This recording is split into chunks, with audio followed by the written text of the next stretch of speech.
SD Negeri Anono, Bapak Ibu Selai, yang saya hormati dan saya kasihi, Bapak Ibu guru semuanya SD Negeri Anono.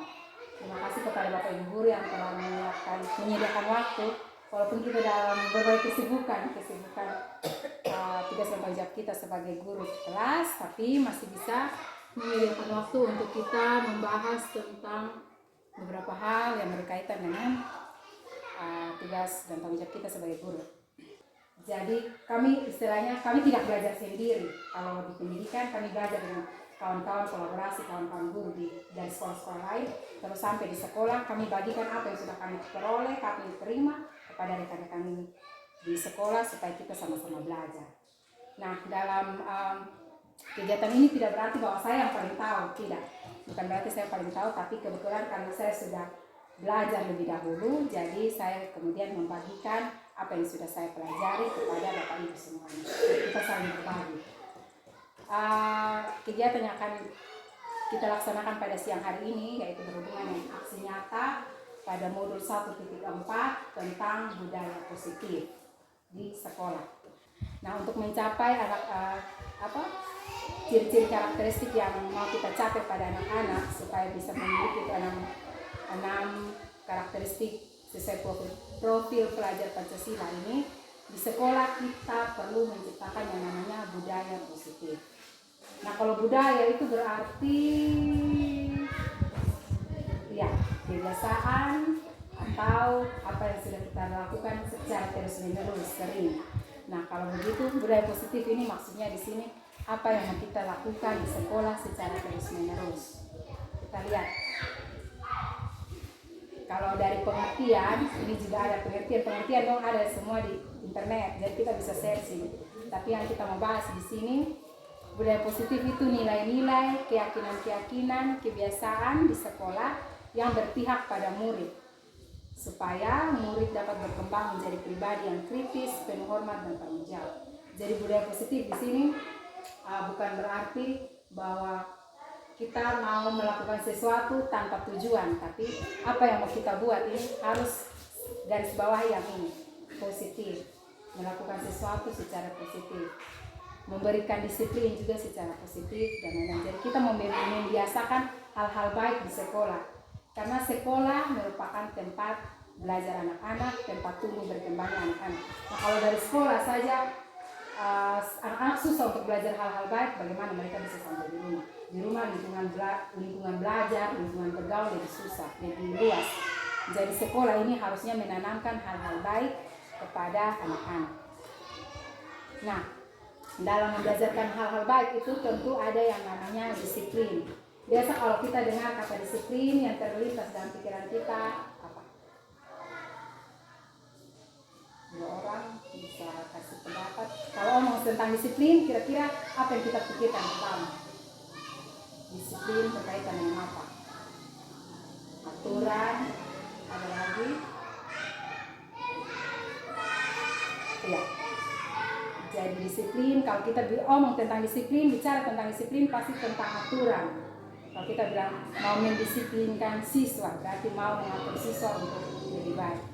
Nah, tapi disiplin di sini aturan ini bagaimana kita menciptakan, kita merangkum aturan supaya bisa menjadi aturan yang positif. Nah, kalau aturan misalnya anak-anak tidak mengerjakan PR, kira-kira disiplin seperti apa yang paling sering kita buat di kelas? Kalau anak-anak tidak mengerjakan tugas, yang paling sering kita buat ya, marah. Kadang juga kita melakukan hukuman fisik ada banyak, marah, hukuman kata-kata dan lain-lain. Itu memang masuk disiplin, tetapi itu tidak termasuk disiplin positif. Itu adalah disiplin yang negatif. Nah, yang kita lakukan, kita ciptakan adalah disiplin yang positif. Nah, disiplin positif ini sebagai bentuk kontrol diri supaya anak-anak bisa belajar untuk mengontrol diri agar mencapai tujuan yang mulia. Jadi disiplin positif ini kebanyakan yang sering kita lakukan dari kita sendiri. Kita yang mendisiplinkan anak-anak, berarti kita yang mengeluarkan aturan, baru anak-anak lakukan, seperti itu. Nah, tujuan mulia dari disiplin positif ini memang kita bermaksud supaya anak-anak ini terbentuk karakter yang teratur. Anak-anak memiliki karakter yang disiplin, teratur, bertanggung jawab, jujur, peduli, sopan, santun, dan lain sebagainya. Tetapi jika aturan itu dari kita sendiri, kita buat hari ini, besok anak-anak buat lagi. Kita tegur hari ini, besok anak-anak buat lagi. Karena itu penting bagi kita bahwa disiplin positif ini bagaimana supaya lahir dari diri anak-anak, bukan hanya dari diri, satu arah. Contoh, anak-anak tidak kerja PR, kita kasih tegur, hari ini kita marah. Nanti besok dia datang, dia tidak kerja PR lagi. Dia bilang, paling hukuman hanya begitu.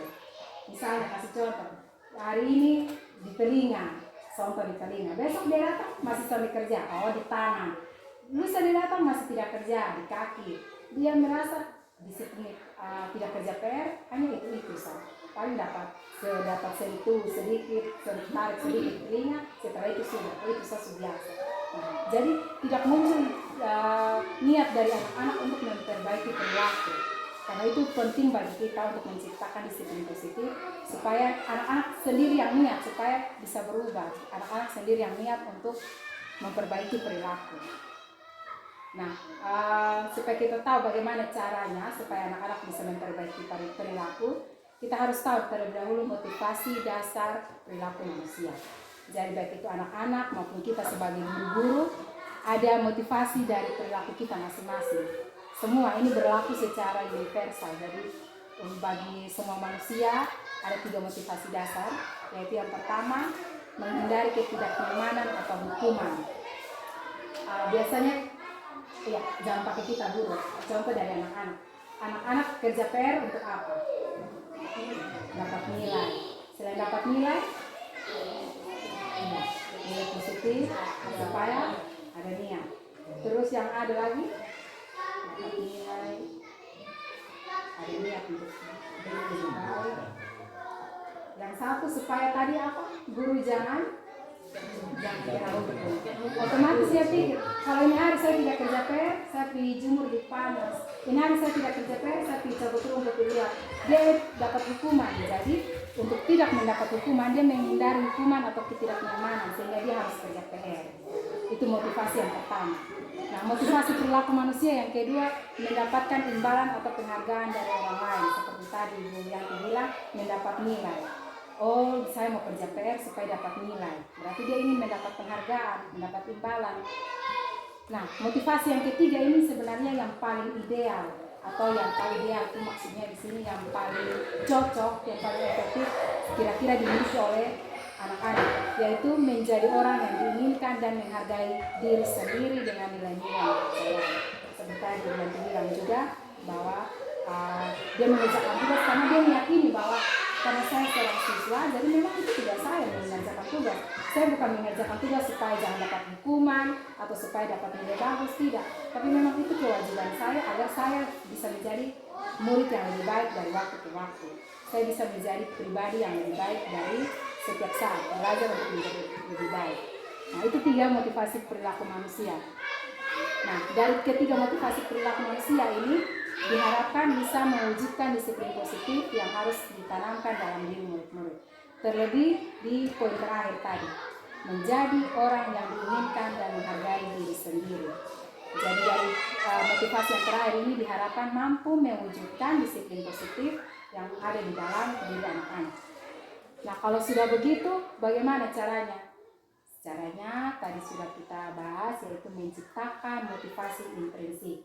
Ada 2 motivasi, yang pertama motivasi intrinsik, yang kedua ekstrinsik. Kalau intrinsik itu dari dalam diri seseorang, kalau ekstrinsik itu dari luar. Nah, motivasi ekstrinsik itu kayak tadi, poin 1 dan poin 2. Tidak kerja PR supaya jangan dapat hukuman, kerja PR supaya dapat nilai 100. Kerja PR supaya ranking 1, kerja PR supaya naik kelas. Itu motivasi dari luar. Tapi motivasi dari luar itu tidak berlaku selamanya. Dia ini hari bisa rajin, besok malas. Dia ini hari bisa muku habis tugas, tapi besok bisa capek dan bisa stop, sudah tidak niat lagi. Karena itu penting bagi kita sebagai guru, pengajar untuk menimbulkan motivasi dari dalam diri anak sendiri. Kalau anak memiliki niat dari dalam diri supaya mau berubah, mau berkembang, nah otomatis dia akan berusaha. Sehingga setiap hari dia akan berusaha untuk menampilkan yang terbaik. Memang jangankan anak-anak, kita sendiri ada waktu-waktu kita capek, ada waktu-waktu kita bosan, ada waktu-waktu kita malas. Tapi kalau kita punya motivasi intrinsik di sini, itu menjadi seperti suatu arah, suatu yang memicu kita supaya kita bisa bangkit untuk kembali semangat. Karena itu penting untuk memiliki motivasi intrinsik. Nah, kita lihat yang berikut tentang kebutuhan dasar manusia. Yang mendasar dari motivasi perilaku manusia ini yaitu kebutuhan dasar. Apa yang manusia butuhkan di dalam hidup manusia, maupun sebagai anak-anak maupun kita sebagai guru, di mana saja ini berlaku secara umum, secara universal. Artinya dibutuhkan oleh semua manusia. Yang pertama, kebutuhan untuk bertahan hidup. Siapa yang tidak bertahan hidup? Semua pasti mau bertahan hidup. Ada makan, ada minum, ada pakaian cukup. Nah, itu termasuk kebutuhan untuk bertahan hidup. Tapi baru bilang juga, walaupun beras naik, beras 1 kilo yang 50 kilo, ya 1 kilo kan 15.000, 50 kilo sudah ada 1 karung. Tapi mau tidak mau kita harus penuhi untuk mencukupi ini, kebutuhan bertahan hidup ini. Kalau tidak berarti kita tidak bisa bertahan hidup. Kebutuhan yang kedua yaitu cinta dan kasih sayang. Setiap orang memerlukan yang namanya cinta. Cinta di sini bukan dalam pengertian cinta antara pasangan 2 orang, tapi cinta secara keseluruhan dan kasih sayang, mendapat perhatian dari orang lain, kasih sayang dari orang lain. Terus yang berikut tentang penguasaan, itu tentang pengakuan diri. Orang butuh untuk dirinya diakui. Diakui ini dalam artinya bukan berarti mau supaya orang lain akui bahwa dia tuh hebat, mau supaya orang lain akui bahwa dia tuh bisa, tidak. Tetapi pengakuan diri di sini maksudnya mengakui tentang keberadaan orang tersebut. Istilahnya eksistensi, tapi bahasa sederhananya ya keberadaan orang tersebut, bahwa orang tersebut memang ada dan bisa punya prinsip, punya nilai, bisa beraktivitas dan lain sebagainya. Itu termasuk dalam penguasaan. Terus yang berikut kebebasan. Setiap orang memiliki kebutuhan untuk merasa bebas, tidak terikat. Jadi misalnya ada hal-hal yang terlalu mengikat dan merasa tidak sesuai dengan dia punya pikiran, seringkali dia bisa melawan. Dan terakhir adalah kesenangan, kebutuhan untuk merasa senang. Nah, dari 5 kebutuhan dasar ini, kita lihat mana yang paling sering dimunculkan atau ditunjukkan oleh anak didik kita. Saya langsung ambil contoh nyata. Misalnya ribut. Kira-kira ribut ini masuk kebutuhan anak yang mana? Kalau ada ribut di kelas. Bisa juga kebebasan. Mereka merasa duduk belajar terlama 1 jam duduk lihat papan, 1 jam duduk baca, anak-anak kan bosan. Apalagi anak-anak kita dalam masa tahap perkembangan. Nah, tahap perkembangan ini tidak yang namanya berkembang, tidak terlalu terpaku dalam materi, apalagi sampai 1 jam. Sehingga kalau materi pelajaran lebih dari 1 jam yang hanya duduk membaca, otomatis sudah bosan. Kalau itu kita tahu, berarti kebutuhan dasar ini sudah tidak kita penuhi. Sehingga mereka mencari perhatian dengan cara itu ribut. Mereka mencari perhatian tadi dengan cara ribut, baku korek teman, dan lain-lain. Contoh berikut. Anak-anak tidak membawa ballpoint ke sekolah. Kira-kira itu masuk mana? Kasih sayang dan penguasaan atau termasuk perhatian. Dia tidak bawa ballpoint berarti dia butuh itu. Orang tua di rumah apakah perhatikan atau tidak? Guru-guru apakah datang tanya persiapan anak belajar? Anak siap belajar kok. Nah, kalau siap belajar mana bukti? Buku ada kosonde, poin ada kosonde. Itu termasuk dari ini. Dia membutuhkan perhatian, membutuhkan kasih sayang. Jadi setiap perilaku anak-anak kita, baribut, korek, pukul, bakalai atau menangis, itu menunjukkan bahwa dia membutuhkan ini salah satu dari kebutuhan dasar manusia. Sehingga memang kita sebagai guru nih, istilahnya, kita sebagai ujung tombak pendidikan, proses pembelajaran. Jadi kita harus cermat, teliti, kira-kira kita kaji. Kalau anak-anak menangis, tanya alasan dia kenapa menangis. Dia bilang, kalau misalkan dia pukul yang si A pukul si B, oh kenapa si A pukul si B? Harus tanya secara terus-menerus menggali. Berarti kebutuhan dasar mana yang sudah tidak terpenuhi. Sehingga anak-anak kita sering menunjukkan tingkah laku yang aneh-aneh itu karena ini salah satu kebutuhan dasar tidak terpenuhi. Mau di sekolah maupun di rumah, Kita sendiri sebagai orang dewasa, sebagai guru juga begitu. Kalau ada yang tidak sesuai, tidak kita penuhi, tentu kita tidak bisa berperilaku dengan baik. Nah, ini menjadi kebutuhan dasar manusia, 5 kebutuhan dasar. Nah, setelah mengetahui 5 kebutuhan dasar, kita langsung tahu, oh berarti si A ini butuhnya apa, si B ini kebutuhan dasar mana yang dia tidak terpenuhi, apakah dia kesenangan kok, ataukah cinta dan kasih sayang yang tidak dipenuhi, ataukah apa. Setelah mengetahui itu, kita bisa membuat yang namanya posisi kontrol restitusi. Nah, restitusi sendiri itu merupakan proses menciptakan kondisi bagi murid untuk memperbaiki kesalahan yang tadi kita namakan aturan. Tadi kan ada namanya aturan. Kalau anak-anak bersalah, kita kasih dia disiplin, kasih dia aturan supaya kita tegur dia, supaya dia bisa memperbaiki kesalahan. Nah, yang mau dibiasakan di sini yaitu restitusi. Restitusi ini tidak hanya sebatas kita kasih dia teguran, tapi tidak kasih solusi. Kira-kira ke depan dia harus buat apa? Tidak, tapi restitusi di sini kita bisa kasih teguran, terus kita kasih solusi. Ke depannya anak-anak harus seperti apa supaya jangan terjadi masalah seperti itu lagi. Nah, ada 5 posisi kontrol. Yang pertama sebagai penghukum.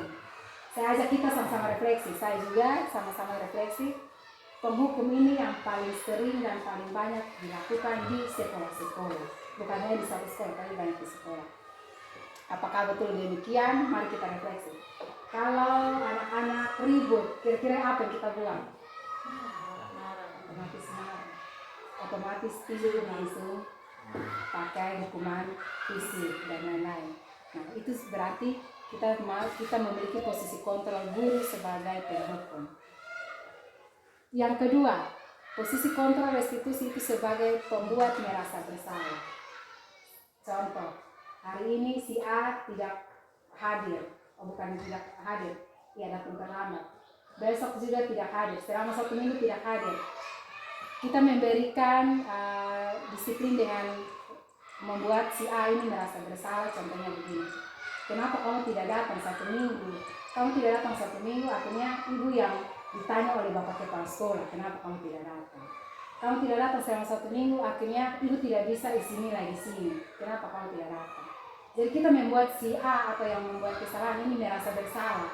Jadinya diambil sendiri, oh benar, karena saya makanya terjadi seperti ini. Karena saya tidak datang, makanya ibu dimarahi kepala sekolah, ibu guru dimarahi kepala sekolah dan lain-lain. Jadi kita menciptakan perasaan tidak nyaman dalam diri anak-anak sehingga dia merasa bersalah.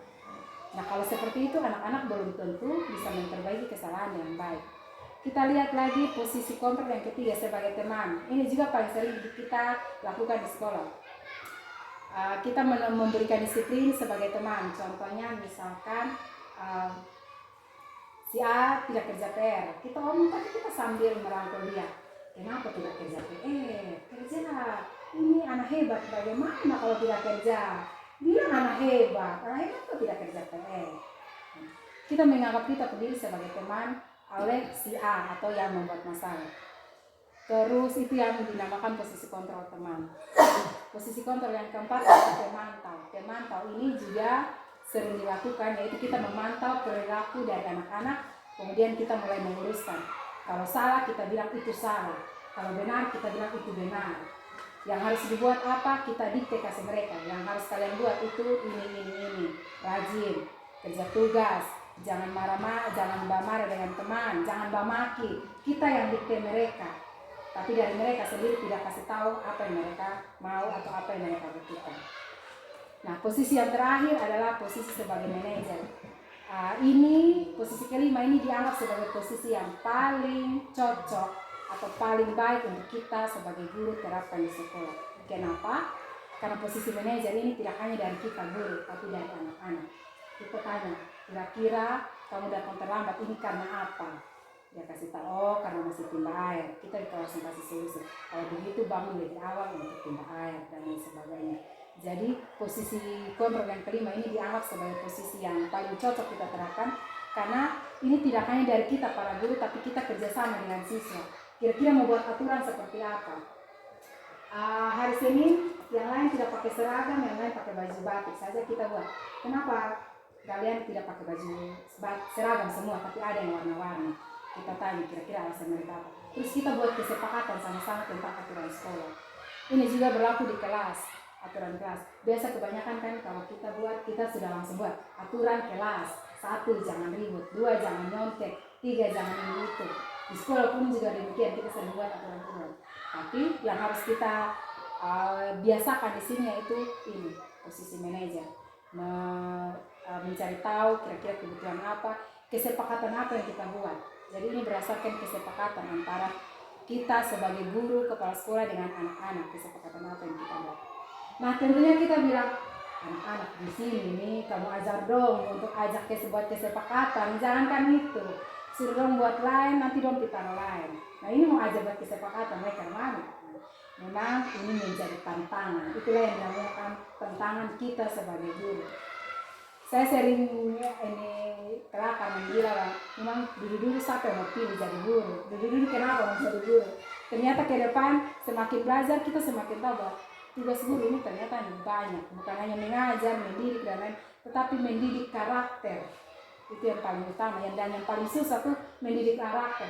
Mengubah perilaku orang tuh tidak mudah, butuh proses. Karena itu ini menjadi tantangan bagi kita semua di satuan pendidikan masing-masing, bagaimana supaya kita bisa membiasakan budaya positif melalui posisi kontrol, restitusi, manajer ini. Nah yang ini yang tadi saya bilang tentang keyakinan kelas. Jadi aturan-aturan kita buat berdasarkan kesepakatan. Sama seperti misalkan kita para guru, kita buat aturan, misalnya ini saya kasih contoh saja, misalnya setiap hari Senin wajib ikut upacara bendera. Ini contoh, wajib ikut upacara bendera. Apakah semua guru setuju seperti itu? Kalau semua setuju, guru bilang iya, memang upacara bendera itu baik karena kita bisa membiasakan nilai-nilai kecintaan terhadap tanah air Indonesia dan lain sebagainya. Kalau semua guru sepakat, maka kita masukkan itu sebagai aturan sekolah. Yang pertama, wajib mengikuti upacara bendera setiap hari Senin. Terus masuk ke aturan kedua, misalnya berpakaian ini saya kasih contoh saja, minta maaf ini contoh, berpakaian sesuai aturan dinas, aturan dari dinas. Berarti kita semua sepakati apakah benar kita semua sudah memiliki pakaian sesuai aturan apakah belum. Kalau sudah berarti kita sepakat, itu masuk aturan kedua, aturan sekolah, berpakaian sesuai aturan. Itu yang menjadi keyakinan sekolah. Kemudian kita bawa itu keyakinan sekolah atau keyakinan ini kata sederhananya kesepakatan. Jadi dari keyakinan ini kita buat di kelas juga seperti itu. Aturan-aturan apa yang mau kita buat di kelas. Tapi aturan itu bukan hanya dari guru, kayak tadi saya bilang, bukan hanya dari guru, kita yang di anak-anak.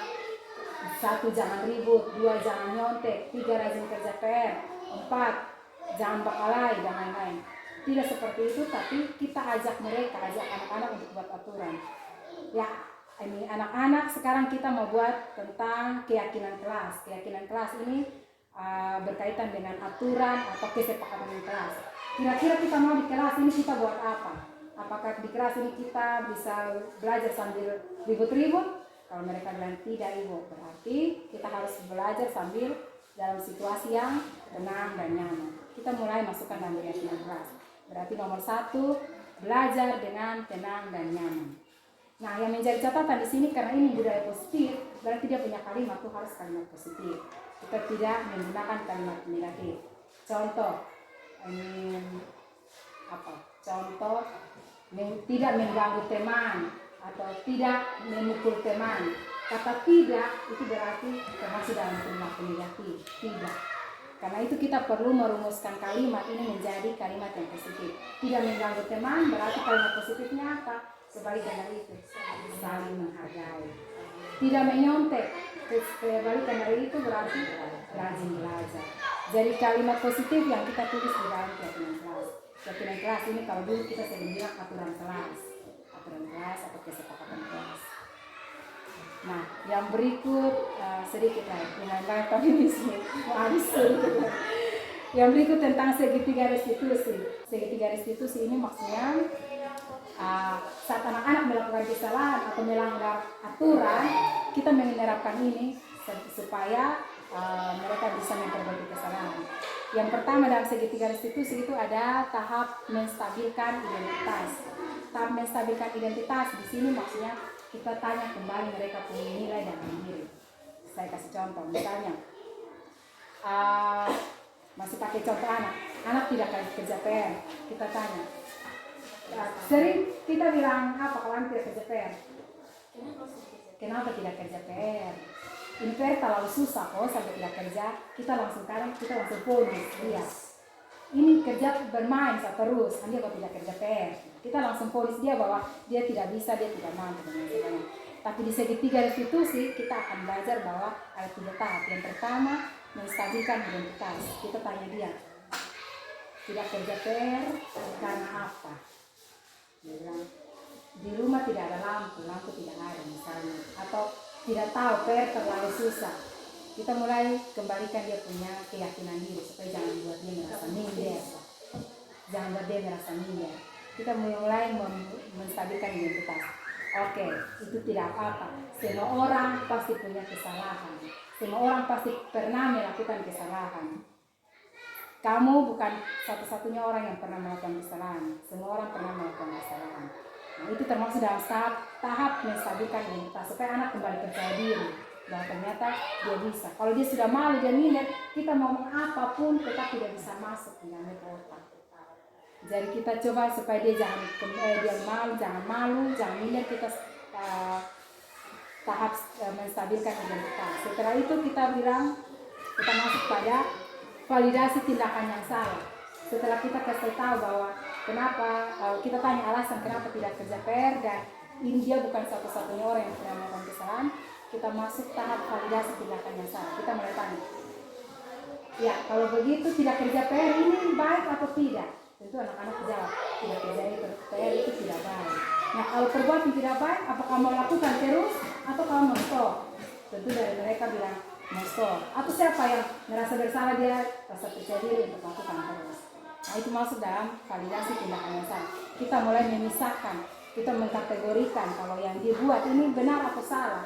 Nah jangan kita yang vonis, jangan kita yang kamu lakukan itu tidak baik, yang kamu lakukan itu salah, jangan. Kita tanya saja di mereka, di anak-anak, biar mereka yang memberikan jawaban, apakah itu termasuk benar atau salah. Mereka yang berpikir, mereka yang renungkan. Setelah itu tahap terakhir dalam segitiga restitusi menanyakan keyakinan. Kalau tadi kita sudah membuat keyakinan kelas atau sekolah, kita kembalikan di aturan. Nah, kalau tahu itu salah, apakah itu melanggar aturan atau tidak? Apakah itu sesuai dengan kesepakatan kelas atau tidak? Nanti mereka yang sendirinya sadar, oh berarti tidak kerja PR itu sudah melanggar yang namanya tadi rajin belajar. Rajin belajar itu kan tentang keyakinan kelas. Berarti saya tidak sesuai dengan keyakinan kelas lagi. Nah itu dalam tahap menanyakan keyakinan. Jadi ada 3 tahapan yang perlu sebenarnya, bukan harus, memang ini proses belajar. Jadi kita akan belajar sama-sama yang perlu, yang dapat kita pelajari untuk kita biasakan dalam mendisiplinkan anak-anak sehingga menjadi disiplin positif. Ini contoh video singkat restitusi tidak perlu tampilkan.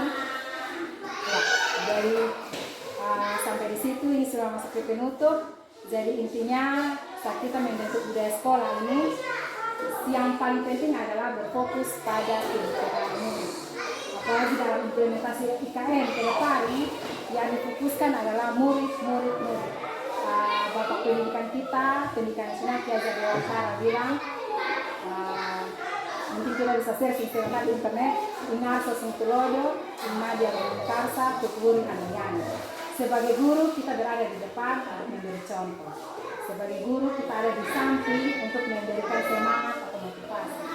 Sebagai guru kita ada di belakang untuk terus mendorong anak-anak melakukan perkembangan yang lebih baik, belajar untuk menjadi lebih baik. Karena itu kebutuhan murid di sini yang harus kita garis bawahi, bahwa kebutuhan murid ini yang menjadi poin utama dalam perencanaan aturan-aturan atau program-program sekolah. Apakah sudah menjawab kebutuhan murid atau belum? Sudah sesuai dengan pertumbuhan dan karakter murid atau belum? Kalau tidak sesuai dengan karakter murid, berarti kita tidak bisa pakai, kita tidak bisa terapkan. Kemudian ya, itu memang bukan hal yang mudah. Kami di CGT setiap waktu membahas itu, bahwa ini tentunya menjadi tantangan. Baik kita omong-omong terus sampai di sekolah kita bisa terapkan, apalagi karakter kita macam-macam. Kita dulu saja karakter macam-macam, apalagi anak murid. Karena itu memang itu bukan hal yang mudah, itu menjadi tantangan kita bersama. Tapi mau tidak mau, perlahan kita pasti perlu untuk belajar dan perlu untuk berbagi. Karena itu dalam merencanakan segala sesuatu, tentunya kita akan berpikir yang terbaik bukan hanya untuk murid tapi untuk kita semua warga di sekolah. Nah, buat dari pelaksanaan dan kerja keras yang akan kita upayakan ini, tentunya tidak bisa kita lihat sekarang. Ini hari kita omong untuk anak murid, belum tentu besok dia langsung berubah. Ini hari kita ajar, belum tentu besok dia langsung tahu. Tidak, butuh waktu, butuh proses, butuh tahap demi tahap. Karena itu kita penting bagi kita sebagai guru untuk terus berusaha mengajar, mendidik, mengarahkan supaya itu yang paling penting dalam anak-anak itu yaitu karakter. Masalah pengetahuan kognitif ini bisa cari dari mana saya tahu. SD mungkin dia belum bisa belajar banyak, sampai SMP dia sudah bisa belajar hal yang lebih banyak, lebih luas. Karena itu di sini mau ditekankan bahwa perubahan karakter itu yang lebih penting. Karena kalau dari pelajaran dia bisa cakar di kalkulator dia dapat, bisa juga buka di internet juga dia dapat jawaban. Tapi kalau karakter dari kecil sudah rusak sampai besar kita sendiri bisa tahu seperti apa. Saya kembali pakai Ki Hajar Dewantara, Bapak Pendidikan Nasional Indonesia. Dia mengumpamakan sekolah ini seperti ladang. Sekolah seperti ladang, anak-anak itu adalah bibit dan kita para guru adalah petani. Nah, kalau bibitnya baik, anak-anaknya pada dasarnya berkarakter baik. Tapi sampai di sekolah, waktu ditanam oleh petani, tidak mengusahakan ladang yang baik, tentu anak-anak tidak bisa tumbuh dengan baik. Di sekolah, anak tidak belajar hal-hal yang baik, tentunya dia tidak bisa bertumbuh dengan baik, apalagi pulang sampai di rumah yang banyak karakter, banyak pengaruh dari luar. Karena itu sekolah merupakan satu-satunya tempat, bukan satu-satunya, salah satu tempat yang baik untuk anak-anak belajar hal-hal positif. Sebaliknya, Bapak Pendidikan Nasional juga mengatakan bahwa kalau bibitnya buruk, tetapi berada di tangan petani yang baik, mengusahakan ladang yang baik, pakai pupuk yang baik, bibit tanah yang baik, tentunya bisa menghasilkan bibit-bibit dari pertumbuhan tanaman yang baik. Itu seperti yang penting. Kalau sekolah juga kita membiasakan hal-hal baik, tentunya anak-anak bisa belajar hal-hal baik. Tentang petani ini saya tidak akan membahas karena Bapak Ibu tahu saya tentang masalah benih yang baik dan yang buruk seperti apa. Tapi kalau diumpamakan seperti siswa itu, kalau dia ada di ladang yang baik, ladang itu sekolah. Sekolah membiasakan hal baik, tentu dia bisa menjadi baik pelan-pelan. Tapi sekolah juga kita tidak terlalu menerapkan budaya positif, tentu kita bisa tahu sampai di rumah lingkungannya seperti apa, itu berpengaruh juga pada pertumbuhan karakter anak.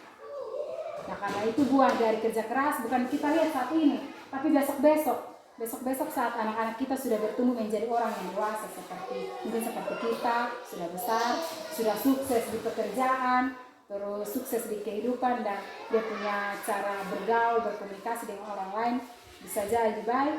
Tentu kita sudah lihat bahwa itu karena dari dulu memang sudah diajarkan hal baik. Kita bisa lihat bahwa anak-anak yang dari kecil sudah dididik dan diajar dengan hal baik, tentu dari terbawa juga sampai besar. Karena itu buah yang paling penting, buah dari kerja keras kita saat sekarang ini, bukan saat sekarang juga kita petik, kita lihat dan kita nilai, tapi saat nanti mereka sudah menjadi orang dewasa yang bisa bekerja dan berkomunikasi dengan baik dengan orang lain. Karena itu memang ini menjadi tantangan bagi kita bahwa perlu terus belajar untuk memperbaiki kualitas pendidikan kita di Indonesia. Karena bukan hanya di kota-kota besar saja, tapi implementasi kurikulum kan semua harus merata. Karena itu kita, walaupun kita di desa, kita di pelosok, kita di pelosok negeri, dan kita terbatas dengan segala fasilitas dan dukungan, tapi kita berupaya untuk melakukan yang terbaik, membiasakan yang terbaik.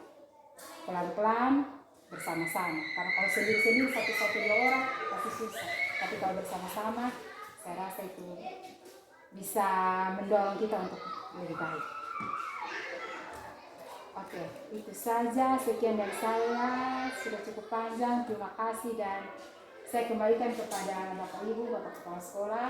Kalau ada hal yang mau didiskusikan, kita diskusi bersama-sama.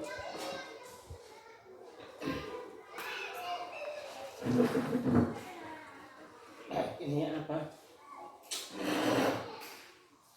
Karena kalau diskusi tadi kemarin Pak Agus buat itu, ini ini ibu suka sih, mungkin ada yang kasih masukan bisa tidak terasa ini